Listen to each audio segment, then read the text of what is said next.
Assalamualaikum warahmatullahi wabarakatuh. Selamat pagi semuanya. Jadi pada kali ini kami dari kelompok Project Elektronika Optik akan mempresentasikan mengenai proyek kami yang berjudul HANDIS, Hand Sanitizer Otomatis Berbasis Sensor Infrared. Nah, sebelum mulai presentasi nih, saya akan memperkenalkan siapa saja kelompok dari kami.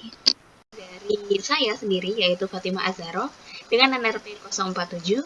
Kemudian ada teman saya Nobentus Edward Nayaka dengan NRP 054. Dan yang terakhir ada teman saya Ahmad Lazim dengan NRP 059. Next. Oke, hal-hal yang akan kami bahas pada presentasi kali ini yaitu yang pertama adalah latar belakang, kemudian ada alat dan bahan, desain produk, sistem kerja, pendemoan alat, biaya, kelebihan dan kekurangan, rencana pengembangan, dan yang terakhir ada kesimpulan. Oke, lanjut. Nah, dari gambar-gambar di sini, ini menunjukkan mengenai artikel COVID-19. Jadi, COVID-19 ini adalah pandemi yang muncul pertama kali yaitu di kota Wuhan pada akhir 2019. Dari situ kemudian menyebar ke berbagai negara, salah satunya adalah di Indonesia. Nah, sejak adanya pandemi COVID-19 ini, perubahan kebiasaan masyarakat atau biasa kita sebut dengan new normal terjadi. Salah satunya yaitu adalah menggunakan masker, kemudian menjaga jarak, dan menggunakan selalu menjaga kebersihan dengan menggunakan hand sanitizer maupun cuci tangan. Nah, tetapi hand sanitizer yang biasa digunakan yaitu masih manual, dalam artian masih ada kontak fisik dengan hand sanitizer tersebut. Padahal apabila masih ada kontak fisik dengan hand sanitizer manual, justru akan menimbulkan resiko adanya virus, mungkin virus corona, yang menempel pada hand sanitizer tersebut. Dilatar belakangi oleh hal itu, kelompok kami berinovasi untuk membuat HANDIS. Oke, bisa di slide dong? Oke, ini adalah HANDIS, Hand Sanitizer Otomatis Berbasis Sensor Infrared. Seperti apa HANDIS? Next, akan dilanjutkan oleh teman saya. Baik, untuk alat dan bahan apa saja untuk membuat hand sanitizer otomatis? Yang pertama, sensor infrared. Yang kedua, bisa di next, pompa air mini DC. Yang ketiga, modul transistor switching. Yang keempat, charger cadu daya DC. Setelah alat dan bahan tersebut, tim kami akan melakukan percobaan pada papan breadboard, yang dimana untuk memastikan bahwa alat ini bekerja dengan baik. Next. Untuk desain produk HANDIS, yang pertama pada bagian A terdapat box HANDIS, pada bagian B lubang output, C saklar on-off, pada bagian D transistor switching, pada bagian E sensor infrared, dan pada bagian F catu daya, dan G kotak cairan HANDIS. Oke, next. Nah, berikutnya akan kami bahas mengenai sistem kerja dari HANDIS itu sendiri. Nah, pada tampilan yang paling awal, yaitu berkaitan dengan bagan yang mana terdiri dari 3 bagian. Yang paling atas adalah input, yang tengah adalah pemrosesan, dan yang terakhir adalah outputnya. Nah, pada bagian input di sini terdapat catu daya. Nah, catu daya di sini dalam hal ini dimaksud adalah charger yang digunakan sebagai suplai tegangan pada pemrosesan nanti. Nah, pada rangkaian proses data di sini terdiri dari beberapa komponen. Yang pertama adalah infrared, yang kedua ada pin header, terminal block, resistor, dan sebagai saklarnya kita menggunakan transistor C9012. Nah, dari rangkaian tersebut disalurkan yang mana difungsikan sebagai sistem switching, yang mana pada jarak infrared dan kontak dengan benda yang terdapat di depannya akan berpengaruh pada transistor bekerjanya. Nah, setelah itu akan terhubung kepada pompa DC yang mana ini merupakan bagian outputnya yang mana menyangkut mengenai keluar atau tidaknya dari cairan hand sanitizer itu sendiri. Nah, berikutnya ini merupakan modul yang kita gunakan sebagai rangkaian proses datanya. Nah, yang bagian bawah merupakan proses catu dayanya yang mana kita pasang juga agar bisa terkoneksi dengan bagian rangkaiannya.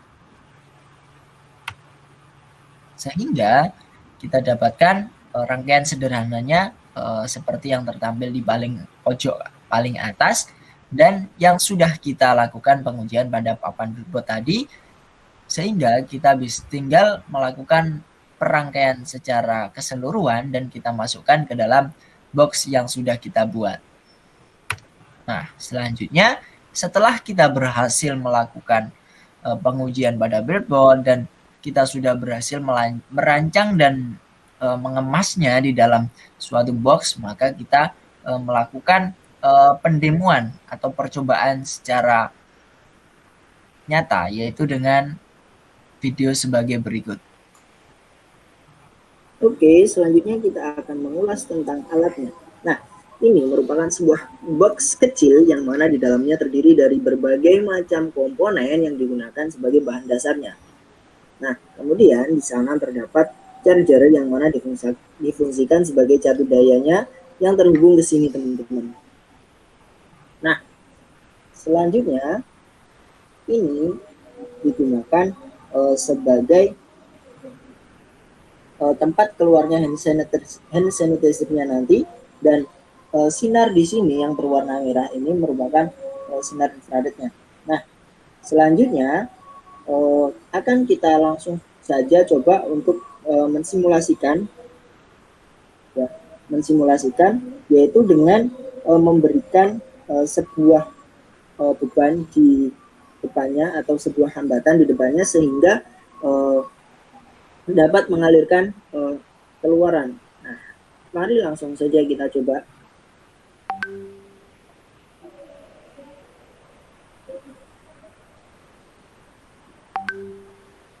Kita berikan di sini, teman-teman. Nah, maka hand sanitizer-nya bisa langsung keluar. Nah, hal ini menandakan bahwa kinerja dari praktikum elektrooptik pada kali ini dikatakan dapat berhasil nih, teman-teman. Nah, jadi tampilan secara keseluruhannya adalah seperti ini. Ini tampak depannya. Nah, ini adalah tombol saklar on off-nya.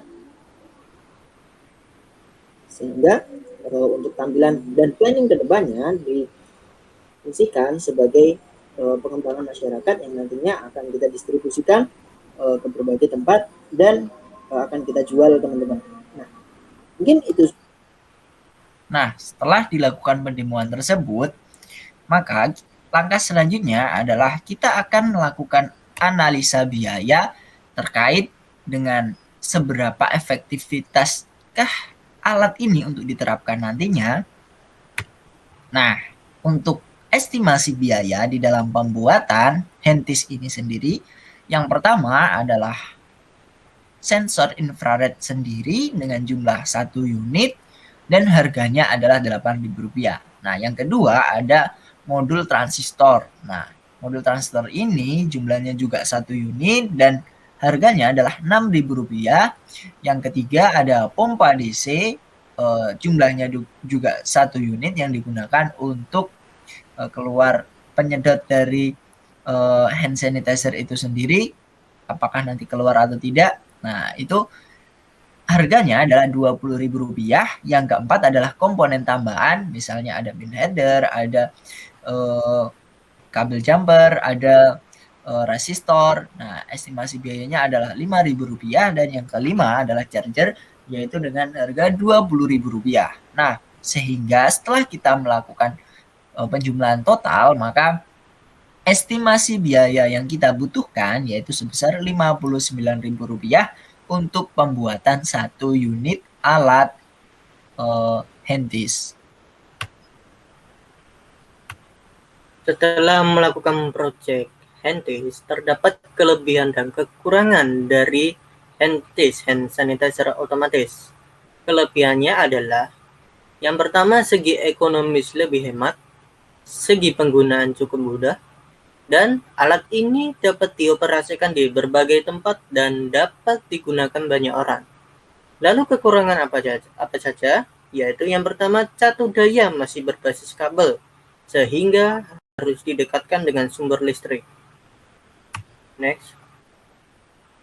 Rencana pengembangan untuk kedepannya pada hand sanitizer otomatis yaitu melakukan survei kepada masyarakat mengenai ketertarikan terhadap produk handis dan akan melakukan penyusuran penjualan berbasis online ataupun offline sehingga nantinya produk handis dapat bermanfaat untuk orang-orang yang membutuhkan. Oke, dari pemaparan yang telah kami berikan, dapat diambil kesimpulan bahwa handis merupakan suatu alat hand sanitizer otomatis berbasis sensor infrared. Beberapa aspek kelebihannya yaitu penggunaan yang cukup mudah, hemat, dan sudah berbasis otomatis. Di samping itu, terdapat aspek-aspek yang menjadi kendala sehingga mengharuskan melakukan pengujian secara berulang. Faktor-faktor penentu dalam keberhasilan alat ini yaitu ada tipe catu daya, besar kecilnya pompa air, dan pengaturan jarak sesuai kebutuhan pada sensor infrared. Untuk kedepannya, handis akan dipasarkan dan digunakan secara komersil sehingga dapat bermanfaat. Oke, sekian dari kami. Terima kasih atas perhatiannya. Arigatou gozaimasu. Assalamualaikum warahmatullahi wabarakatuh. Waalaikumsalam warahmatullahi wabarakatuh.